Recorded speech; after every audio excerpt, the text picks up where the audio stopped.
ক্ষমতার নেশা আর অন্ধকার রহস্যের ঘেরাটোপে বন্দী এক রাজ্য, নাম তার স্বর্ণপুর। এক রাতে যখন পুরো রাজ্য ঘুমে আচ্ছন্ন, তখনই ঘটে গেল এক ভয়ঙ্কর ঘটনা।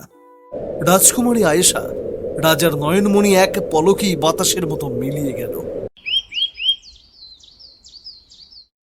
রাজকুমারী, রাজকুমারী, ভেতরে আছেন? আপনার জন্য সকালের খাবার এনেছি। কোনো আওয়াজ তো ভেতর থেকে আসছে না। চলো আমরা ভেতরে গিয়ে দেখি। রাজকুমারী, রাজকুমারী, কোথায় আপনি? রাজকুমারী তো কোথাও নেই। এখনই ব্যাপারটা মহারাজকে জানাতে হবে পূর্ণা। চলো আমরা শীঘ্রই রাজ দরবারে যাই।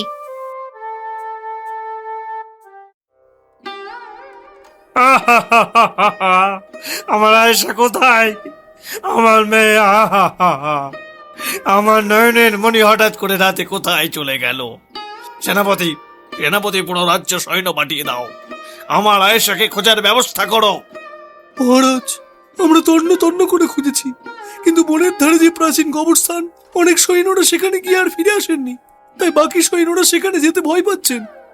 না না না, এ হতে পারে না।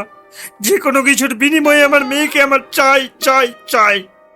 সেনাপতি, রাজ্যের অলিতে গলিতে সর্ব জায়গায় ঘোষণা দাও, যে আমার আদরের মেয়েকে খুঁজে বের করে দিতে পারবে তাকে এই রাজ্যের অর্ধেক দান করব আমি। আগে মহারাজ, আমি এখনই রাজ্য ঘোষণার ব্যবস্থা করছি।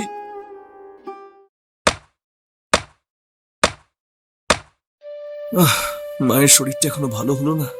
আজ মহাজনের কাছ থেকে কিছু অগ্রিম টাকা নিয়ে মায়ের জন্য ভালো ওষুধ কিনে আনতে হবে। শুনেছি সিমরান, আমাদের রাজকুমারী নাকি কাল রাতে রাজপ্রাসাদ থেকে গায়েব হয়ে গেছে। বলিস কি? কে বললো তোকে? রাজার লোকেরা তো ঘোষণা দিচ্ছে যে রাজকুমারীকে ফিরিয়ে আনতে পারবে তাকে রাজা অর্ধেক রাজত্ব দান করবে।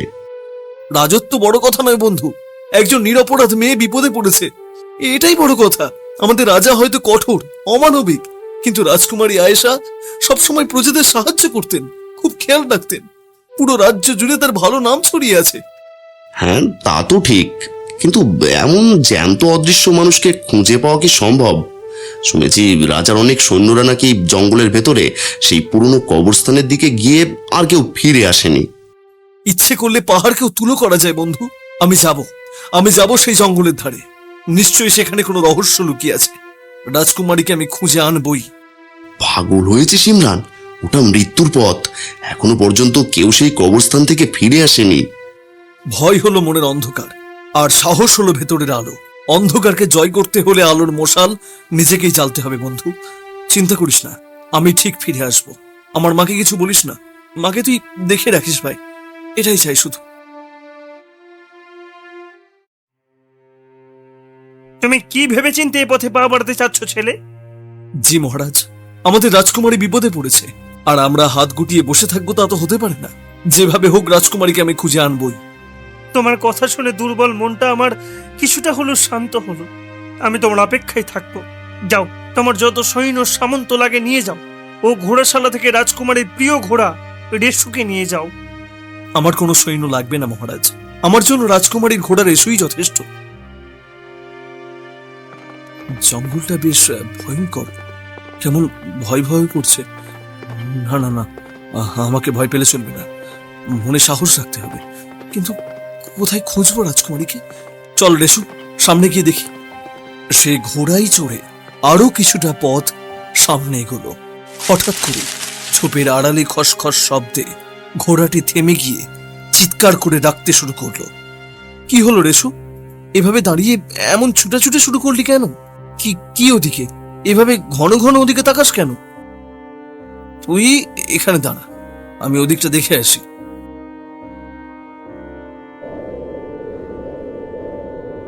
উফ, এখানে হঠাৎ হঠাৎ করে আবার কি হলো?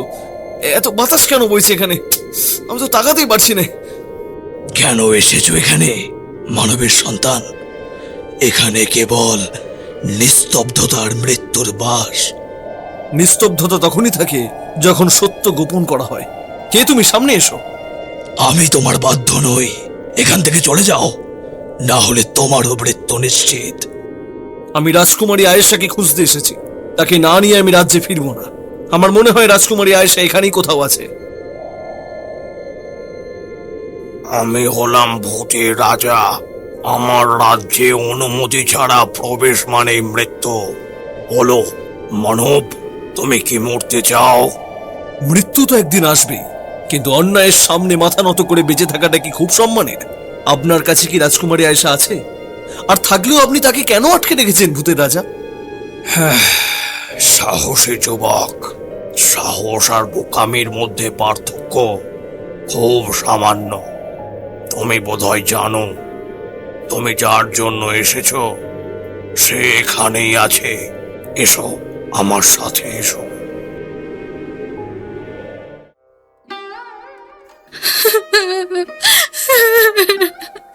ছেড়ে দাও আমাকে, আমি এখান থেকে বের হব। কে আছো এখানে?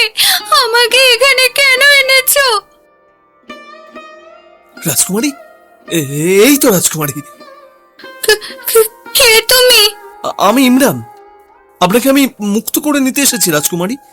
তুমি চলে যাও, এই আত্মা অনেক শক্তিশালী, তুমি নিজেকে বিপদে ফেলো না, চলে যাও, একটা প্রাণের মূল্য অনেক। রাজকুমারী, আমি আপনাকে ছাড়া যাব না। মহারাজ যে আপনার জন্য অপেক্ষা করছেন। বাবা, না না, তুমি জানো না রহস্য কোথায় লুকিয়ে আছে। তুমি চলে যাও, নিজেকে শেষ করো না। আমি ও প্রাসাদে ফিরবো না, আমার এখানেই মৃত্যু হোক। নিজের জীবন বাজি রেখেই আপনাকে উদ্ধার করতে এসেছি রাজকুমারী, আমি আপনাকে নিয়েই ফিরবো।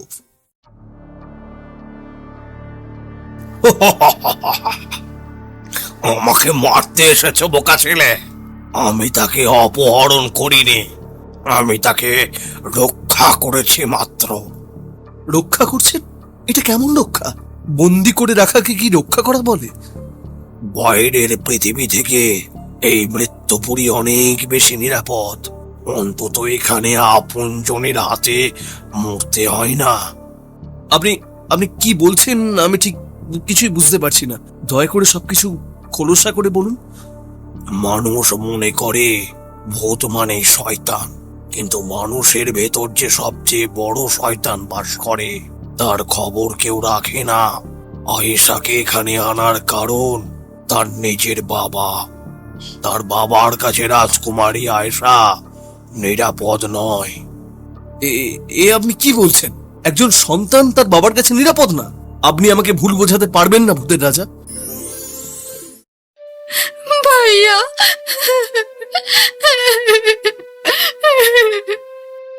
আপনি আপনি তো রাজকুমার আজিম, যিনি 10 বছর আগে শিকারে গিয়ে মারা গিয়েছিলেন বলে সবাই জানে। হ্যাঁ, আমি আজিম, আমি রাজকুমার, কিন্তু আমি শিকারে গিয়ে মরিনি, আমাকে মেরে ফেলা হয়েছে। মেরে ফেলা হয়েছে? কে মেরেছিল আপনাকে? আমার নিজের বাবা, তোমাদের রাজা।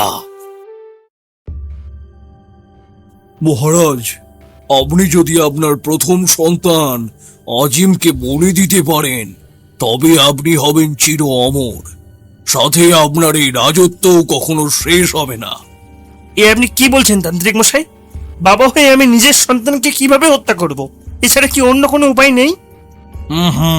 না মহারাজ, আমার তন্ত্র বইয়ের জাদুবিদ্যা তো এটাই বলে, যদি আপনার প্রথম সন্তানকে বলি দেওয়া যায় তবে আপনিই হবেন এই জগতের চির অমর, সাথে এই রাজ্য, সব সব আপনার সারা জীবনের জন্য। ঠিক আছে তান্ত্রিক, আপনি বলির সব ব্যবস্থা করে ফেলুন, আমি আমার সন্তান বলির জন্য প্রস্তুত। ঠিক আছে মহারাজ, আগামী 3 দিন পরে যে পূর্ণিমার রাত আসতে চলেছে সেই রাতেই রাজকুমার আজিমের বলিদান করা হবে। বাবা, ও বাবা, বলো না আমাকে এভাবে চোখ বেঁধেছেন কেন? ছেড়ে দিন বাবা, আমি রাজ্যে ফিরবো। তোমার ভেতরে এক বড় রোগ বসবাস করেছে পুত্র, তাই তোমার সেই রোগ থেকে মুক্তি লাভের জন্য এখানে এনেছি। আমরা খুব তাড়াতাড়ি রাজ্যে ফিরে যাব। বাবা আমাকে হত্যা করেছিলেন নিজের স্বার্থে। আমার আত্মা এই কবরস্থানে আশ্রয় নিয়েছে। আমি জানতে পেরেছিলাম রাজকুমারী আয়েশার বয়স 18 বছর হলে তিনি তাকেও একইভাবে শেষ করে দেবেন। তাই আমি তাকে সরিয়ে এনেছি। ভাইয়া, ভাইয়া, তোমার সাথে এতটা অন্যায় হয়েছে। ছি, এত বড় পাপ! মহারাজ কি তবে মানুষ নন? নিজের সন্তানকে স্বার্থের জন্য কি কি এভাবে কেউ কেউ কেউ এমন ভাবে মারতে পারেন? আমি সেদিন রাতে বাবার ঘরে ঢুকে পড়েছিলাম। আমি সব শুনে ফেলেছিলাম। বাবা আমাকে মারতে চেয়েছিলেন, আর তখনই আমি কিছু বুঝে ওঠার আগেই ভাইয়া আমাকে ওখান থেকে বাঁচিয়ে নিয়ে আসে। কিন্তু এত ঘটনার কথা আমি জানতাম না।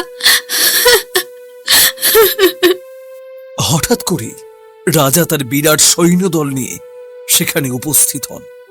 সে ঘোড়ার পিঠ থেকে নেমে আয়েশার কাছে এগিয়ে যান।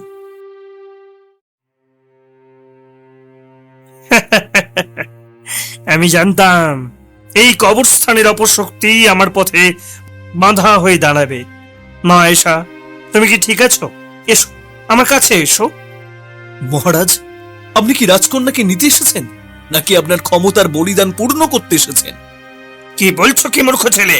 তুমি বুঝতে পারছো তোমার এই কথার জন্য তোমার অবস্থা কি হতে পারে? বাবা, আপনি কি আমায় চিনতে পারছেন? আমি আপনার সেই সন্তান, যাকে আপনি নিজ হাতে মেরেছিলেন। না, এটা হতে পারে না। আজিম, আমার ছেলে? কিন্তু তুমি তো মৃত। তোমাকে তোমাকে তো আমি নিজের হাতে... না না না না না না। থামলেন কেন? বলুন বলুন বাবা, আজ এই রাজ্যের বাতাসই হবে আপনার বিচারক। আপনার অন্যায় এই পবিত্র মাটিকে অপবিত্র করে দিয়েছে।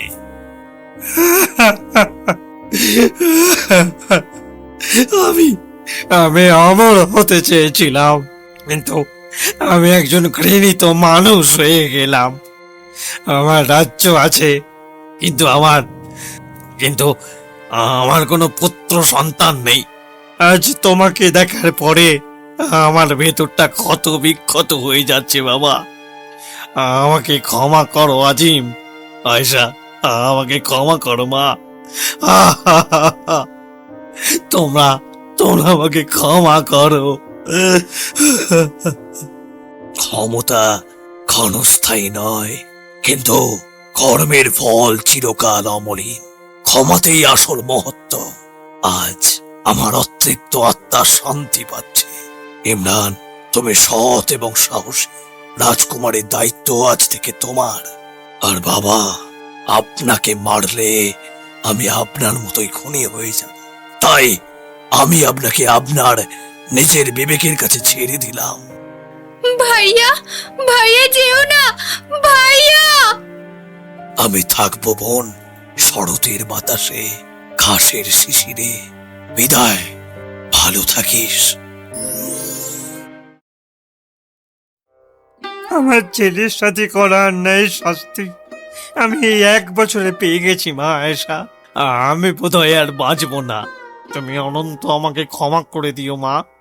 এমন ভাবে বলবেন না বাবা, আমি আপনাকে অনেক আগেই ক্ষমা করে দিয়েছি। বাবা ইমরান, সৎ একজন মানুষের হাতে আমার মেয়েকে তুলে দিতে পেরেছি। এটাই হয়তোবা আমার জীবনের সব থেকে ভালো প্রাপ্তি। আমার মেয়েকে সারা জীবন এভাবেই আগলে রেখো। আপনি চিন্তা করবেন না বাবা, আমি সারা জীবন আয়েশাকে এমন ভাবেই আগলে রাখবো। লোভ আর ক্ষমতার লালসা একজন মানুষকে দানবে পরিণত করতে পারে। আমিও তেমনই হয়ে গেছিলাম। ওই যে আমার ছেলে, আমার আজিম আমাকে ডাকছে। আমি আসছি বাবা, আসছি তোর কাছে, আসছি। বাবা, বাবা।